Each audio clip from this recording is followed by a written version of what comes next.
तपाईहरु सबैजनालाई good afternoon. म चाहिँ आज बिफ चिल्ली बनाउनु गइरहेको छु।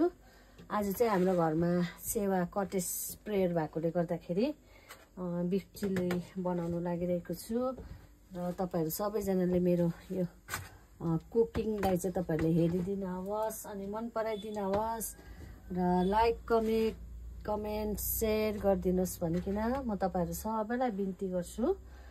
तपाईहरुले मेरो यो प्रोसेसलाई चाहिँ अब म स्टार्ट गरिरहेको छु।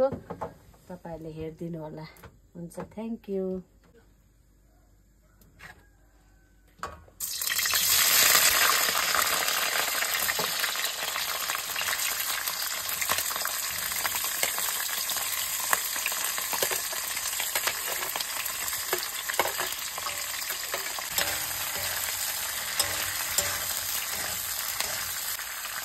दिन्छु यसलाई बेसी आँचमा पनि गर्नु हुँदैन है। यसलाई ठिक्कैको आँचमा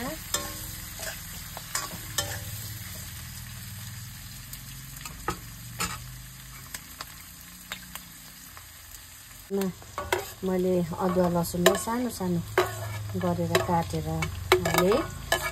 अनि त्यसपछि चाहिँ स्वाद अनुसारको नुन हाल्नु पर्यो हामीले है।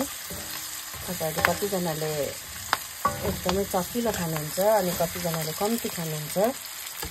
स्वाद अनुसारको नुन हालेर त्यसपछि चाहिँ यसमा हाल्नु पर्यो क्याप्सिकमलाई हामी हाल्दैछौँ। अनि मेरो बिफलाई चाहिँ मेरो बिफ चाहिँ एकदम फ्रेस मिट चाहिँ होइन, त्यो चाहिँ मैले ल्याएर आगोमा मजाले सुकाएर चाहिँ त्यसलाई मैले सिकुटी जस्तो बनाएको छु र त्यो बिफ चाहिँ मैले चिल्ली बनाउनु लागिरहेको छु। अब मैले यो क्याप्सिकम हाल्दैछु।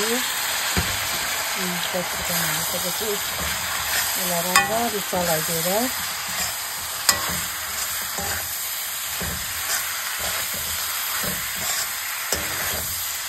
यसलाई साह्रै पाक्ने गरी यसलाई पकाउनु पनि हुँदैन है। यसलाई चाहिँ ठिक्कको पकाउनु पर्यो।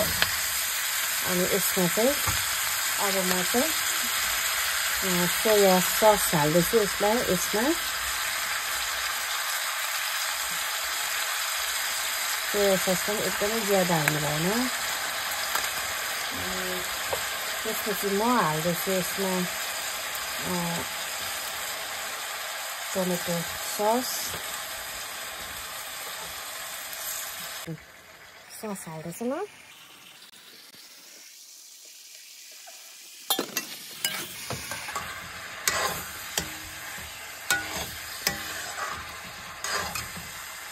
हाम्रो बिफ हो, सुकेको आगोमा सुकाएको।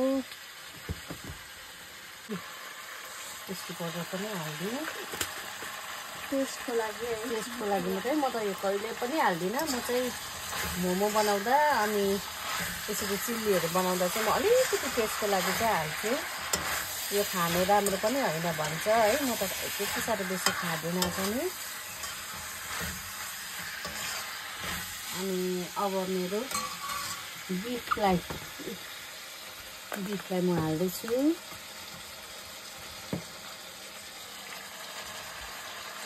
यो चाहिँ मेरो ड्राई बिफ हो। यसलाई मजाले सुकाएको आगोमा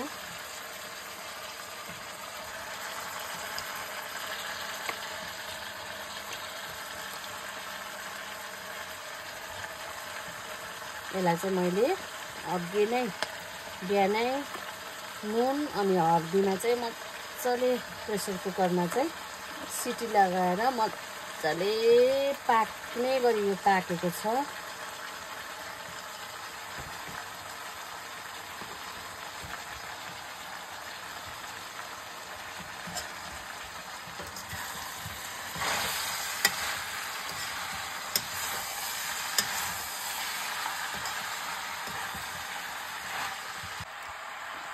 यसमा अब म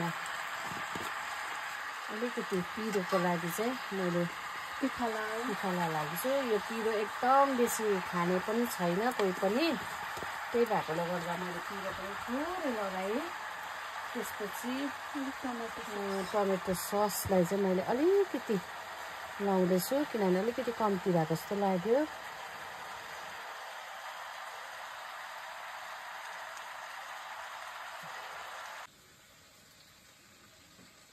मेरो बिफ चिल्ली रेडी भयो। आउनुहोस् है तपाईहरु खानुलाई।